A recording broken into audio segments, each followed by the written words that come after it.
A journey to where nature is at her most magnificent and forbidding. To mysterious places where dazzling and diverse cultures flourish. Where China's numerous ethnic groups draw you into a world of color and vibrancy. Where distinct lifestyles, traditions, and crafts have survived the test of time. Join Travelogue on its 17-part Ethnic Odyssey, visiting more than 100 places across China. Ethnic Odyssey, an enlightened look at China's rich ethnic heritage.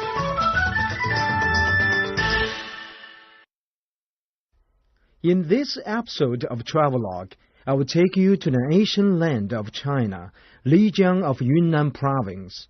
We will discover the beauty of a local Nasi minority group and its mysterious Yulong Mountain and Yunshanping grassland.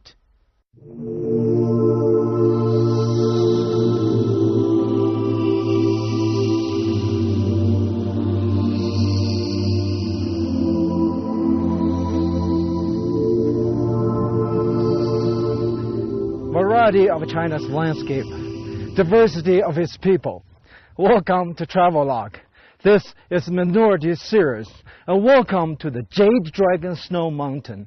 Here is a perfect example for the human and nature combination. Besides the marvelous sceneries, there are also beautiful minority groups such as Nasi group living around these sceneries.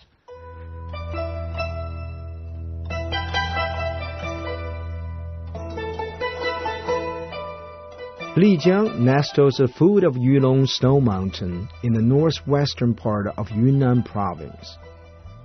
For the past 1,000 years, it has been one of the most famous towns in all of China. In ancient times, it was settled by nomadic tribes people. In 1253, the great Mongol leader Kublai Khan established a garrison in Lijiang, from where he headed further south to conquer the state of Dali.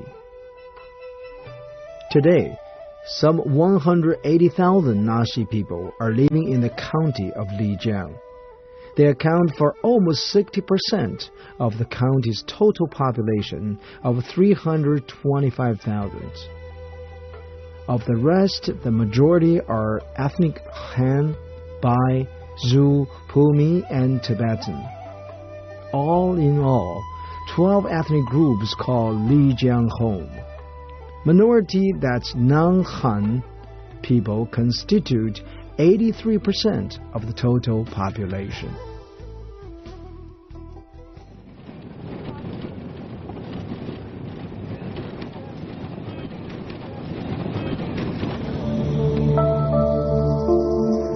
Baoshan Stone Village is located in the north of Lijiang, some 110 kilometers from the ancient town itself.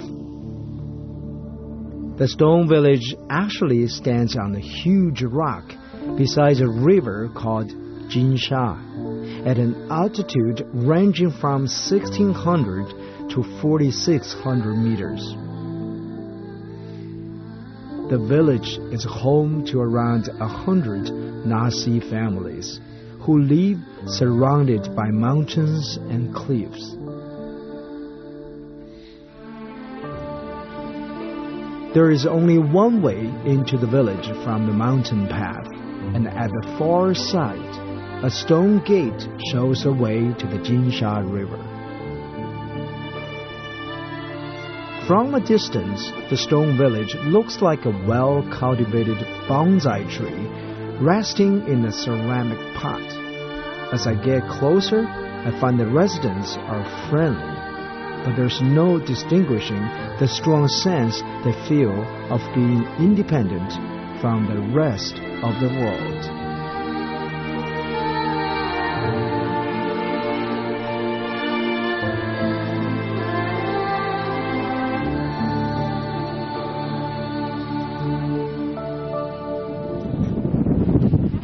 Never been in a little town like that. I'm gonna sit down with them. A very good town. It's only have 108 families living here.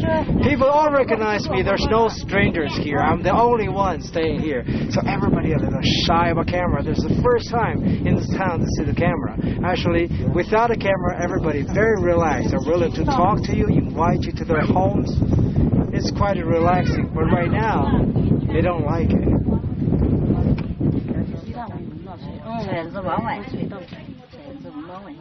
Seems like they're more interested than I do. You know, they remind me one thing. When we leave somewhere, we kind of ignore the surroundings. Even living in the beautiful places like this, you ignore that. When I take a picture, show them.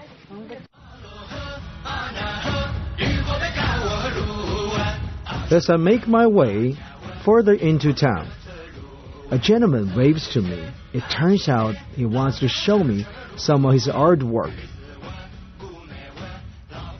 He explains that when he's not doing his farming work, he spends his time making carved wooden figures.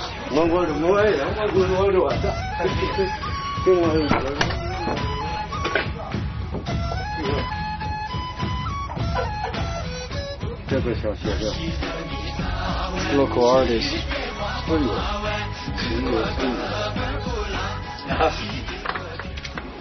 It's the local houses, local buildings, the little village.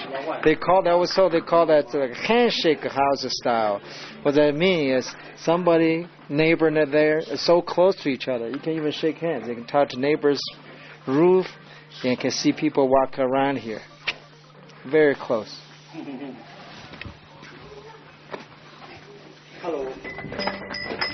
The stone village is not a castle built of stone, but a town built on a gigantic rock. Their houses are not the only examples of the locals making effective use of the plentiful supplies of rock and stone. Some people use rock to make the columns that support their houses. Some make desks and tables from rocks. And some manage to fashion everyday items such as water vaults, kitchen implements, and even beds from rock. The constant use ensures that all the rocks and stones are polished smooth. All the buildings in the stone village are made by hand and moved in piece by piece by hand. All the rocks and stones they use, they have to carry it on their own backs. Just sometimes they may get a horse to help.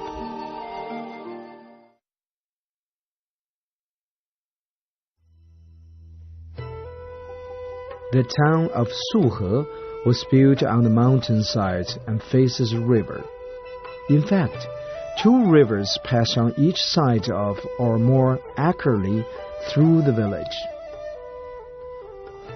The villagers have built canals that carry water past each house.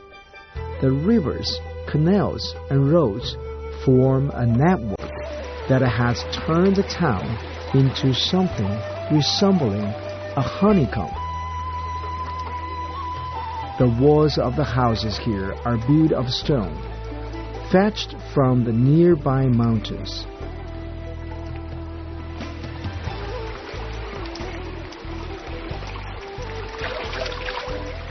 In Nasi minority group, water is a source of life. It's very important to them. Therefore, they will choose a place living by the water, or they track the water to their villages. For example, they have a special design here. The water comes down the design of 3 sections, and also have a gravity go down one way. The first one will wash or drink. The second one to clean their food. A third one to wash rest of the things. So this is a typical design right here.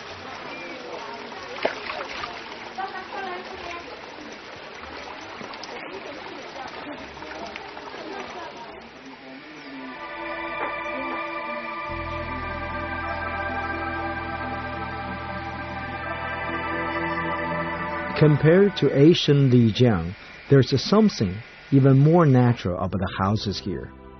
In the middle of Suhe, There's a square with a market called Suhe Square Market. It's very relaxing just to gaze at the romantic scenery and the tourists passing by.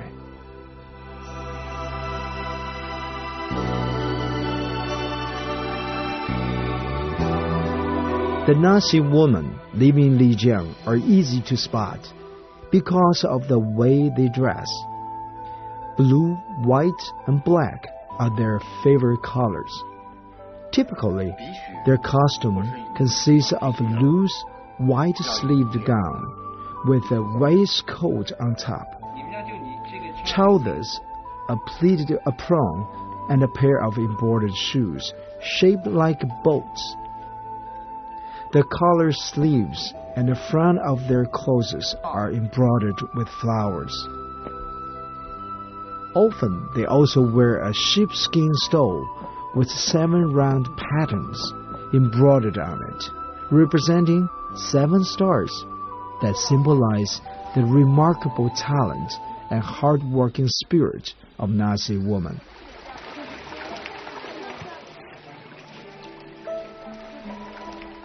If you take a stroll through Suhe, you get a sense of an ancient town that is quite well developed. There is a fascinating mix of Nasi culture and tradition, with such signs of modern society as internet cafes and coffee shops and bars. Visitors to ancient Suhe have 3 pleasant ways to pass the time: getting online, chatting, and doing nothing more taxing than read a book.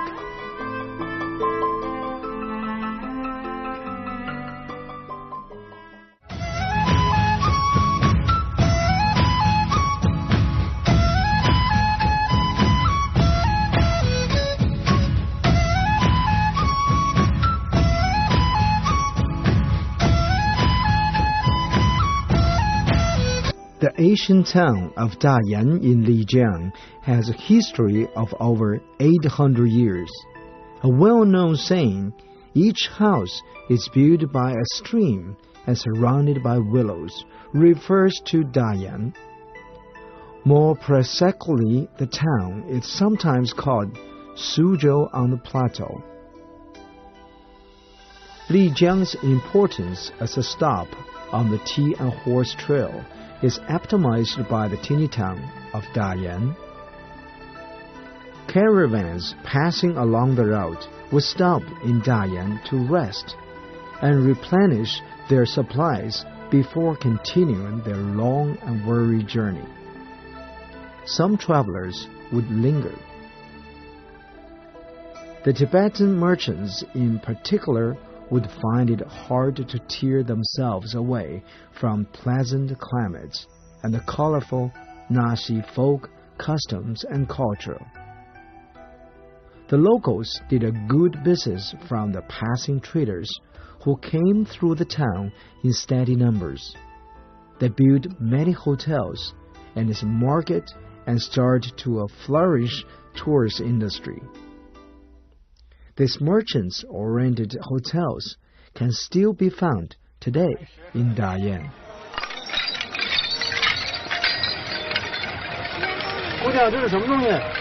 这是拿一个空白的自己写许愿的风铃。哦，许愿。对。什么都可以写是吗？对。这些都是人写的还是你写的？对，这是游客写的，我这么写的。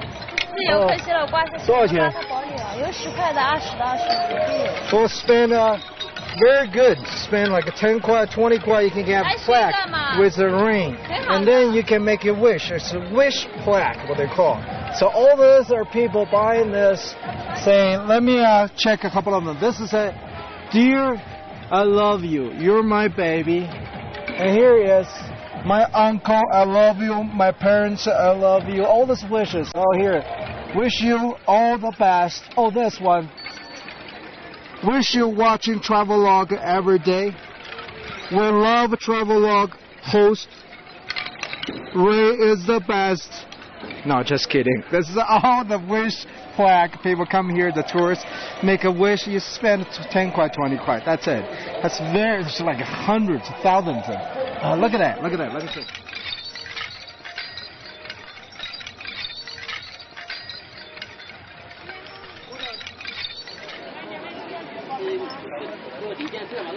This is the plaque, the wish plaque. This is my real wish, you know. Watching CCTV 9, watching my show. I love you. Okay, so I bought this. This is only 20 kwai. Then what we do is we're going to hang it and make sure everybody can see. That's it. I got my plaque, wish plaque right there. Got my wish over there. Everybody can see it. Actually, it's a commercial. It's an ad. Everybody can see. 100,000 people come over here. So when you come to Lijiang, remember, visit here. Visit this girl. She has my plaque over there. Next.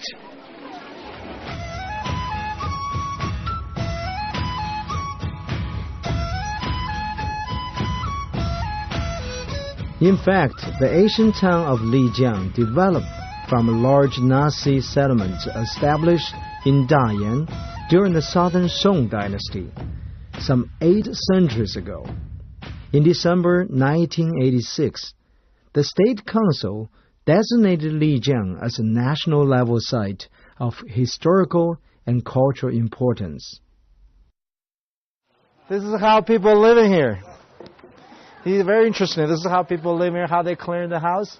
You know, the water, the river around the town. There are many bridges. I was told there's 365 bridges. They call that one day, one bridge. And the water underneath. So everybody just use the water, this is a river actually, around the town. They use the river, just clean the house like that. I was told a long time ago. And everybody, they just open that door, all the water come down. This very clean environment.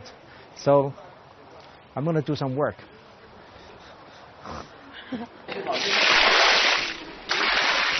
The town of Lijiang, screened by a mountain and facing a river, has never needed high walls. It is crisscrossed by ancient streets and lanes paved with colored stones and lined with houses built of wood, stone, and mud.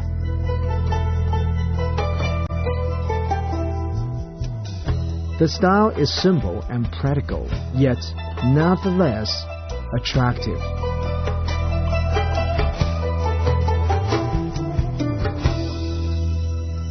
Small streams run parallel with Xifeng Street, which cuts across the middle of the town, and many other lanes.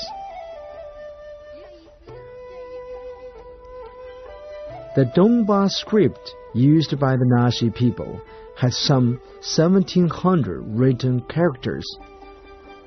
Believe it or not, the pictograph is still alive and well in Lijiang today.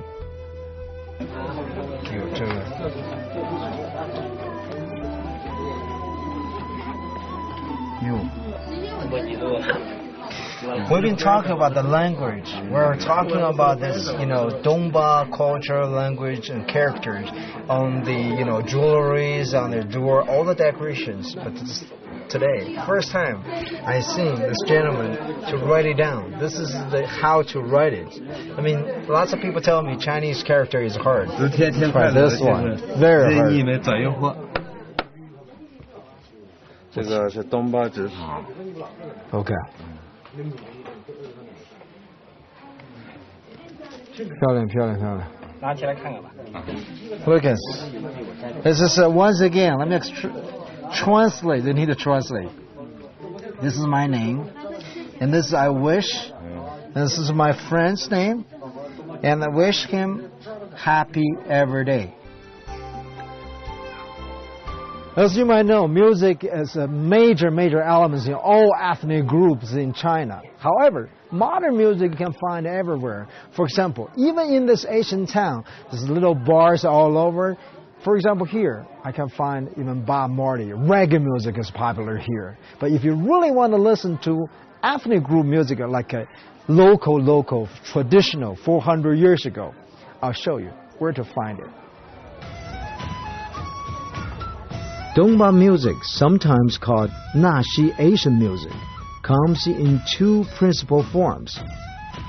First, there is the Anhun Qu, which dates back over 700 years, but is rarely performed today. Then there is the Lijiang Dongjin music, which has its origins somewhat later in the Ming and Qing dynasties. Whatever its form, Dongba music closely reflects Naxi culture, not least in its Taoism theme.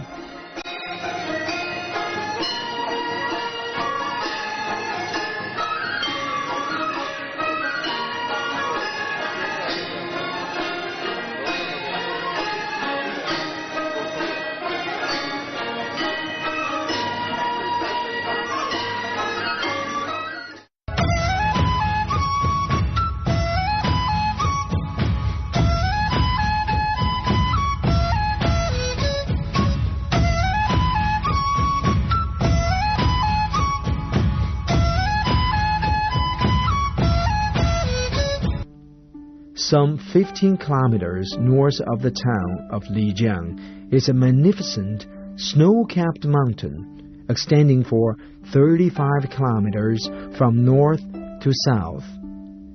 As you climb up the mountain, you become acutely aware of the marked changes in the environment and temperature, a product of the mountain's temperature glacial climate. Here, among the dangerous hills and rivers of Hengduan Mountain, in the wild lands and forests, on the roof of the world, a mysterious ancient road winds and wanders. It's probably one of the most terrifying roads on the planet. For over 1,000 years, caravans travel quietly along it. You can still see holes in the stone, some as much as 70 centimeters deep, made by restless horses stamping their hooves. It seems there are numerous stories to be told about this ancient path. The piles of stones by the roadsides are many altars, carved with religious scriptures and symbols. This is the Asian Tea and Horse Trail, one of the highest, most precarious and oldest roads anywhere in the world, and a major conduit for the cultural and economic exchange.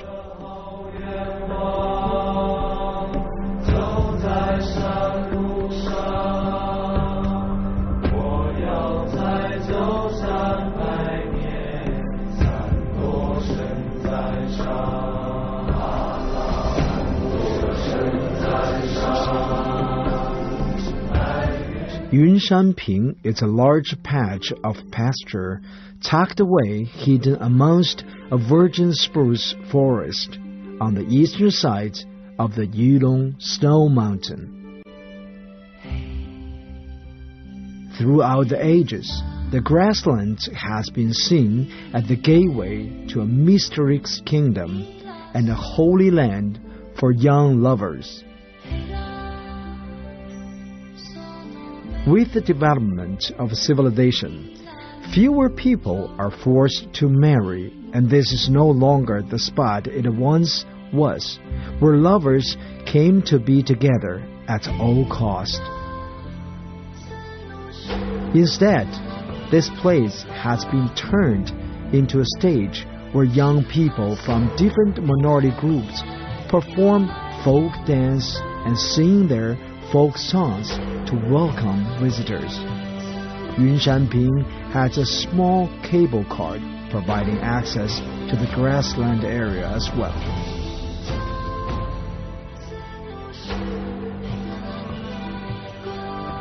Lijiang today is no longer the forgotten kingdom it once was. The Lijiang people are by nature warm-hearted and hospitable. And whatever their ethnic origin, they offer a warm welcome to friends from both home and abroad. And rather like the Lijiang people, the magnificent and mysterious Yulong or Jade Dragon Snow Mountain is also opening its arms to the world.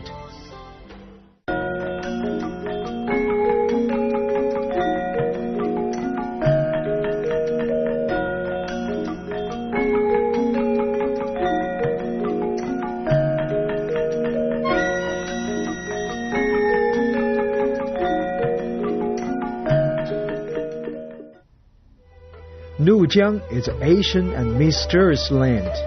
It's a land that no one can fail to admire.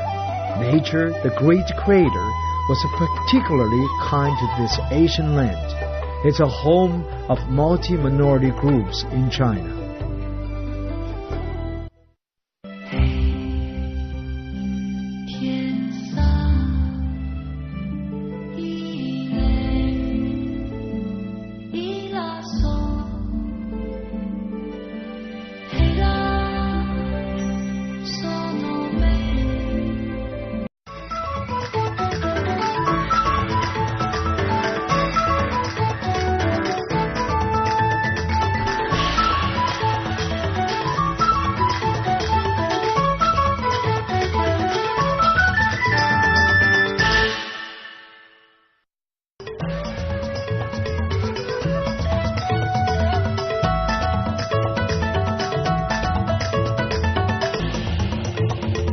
A journey to where nature is at her most magnificent and forbidding.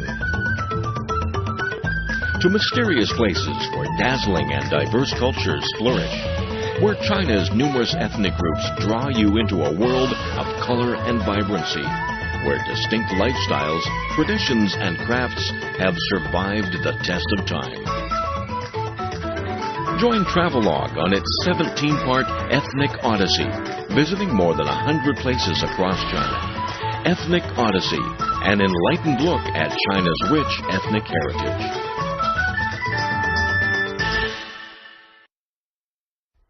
In this episode of Travelogue, I will take you to the ancient land of China, Lijiang of Yunnan Province.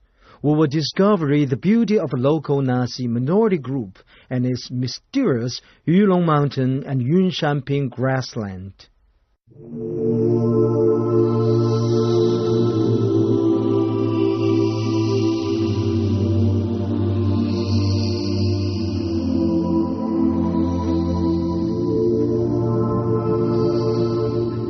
Variety of China's landscape, diversity of its people.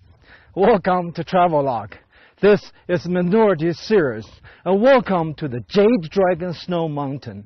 Here is a perfect example for the human and nature combination. Besides the marvelous sceneries, there are also beautiful minority groups such as Nasi group living around families who live surrounded by mountains and cliffs. There is only one way into the village from the mountain path, and at the far side, a stone gate shows a way to the Jinsha River. From a distance, the stone village looks like a well-cultivated bonsai tree resting in a ceramic pot. As I get closer, I find the residents are friendly, but there's no distinguishing the strong sense they feel of being independent from the rest of the world.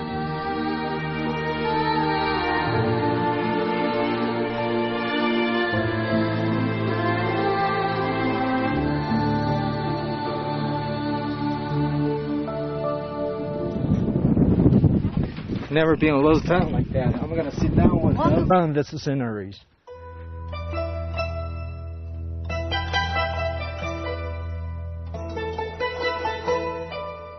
Lijiang nestles the foot of Yulong Snow Mountain in the northwestern part of Yunnan Province. For the past 1,000 years, it has been one of the most famous towns in all of China. In ancient times, it was settled by nomadic tribespeople. In 1253, the great Mongol leader Kublai Khan established a garrison in Lijiang, from where he headed further south to conquer the state of Dali. Today, some 180,000 Nasi people are living in the county of Lijiang. They account for almost 60% of the county's total population of 325,000. Of the rest, the majority are ethnic Han, Bai, Zhou, Pumi, and Tibetan. All in all, 12 ethnic groups called Lijiang home. Minority, that's non-Han people, constitute 83% of the total population.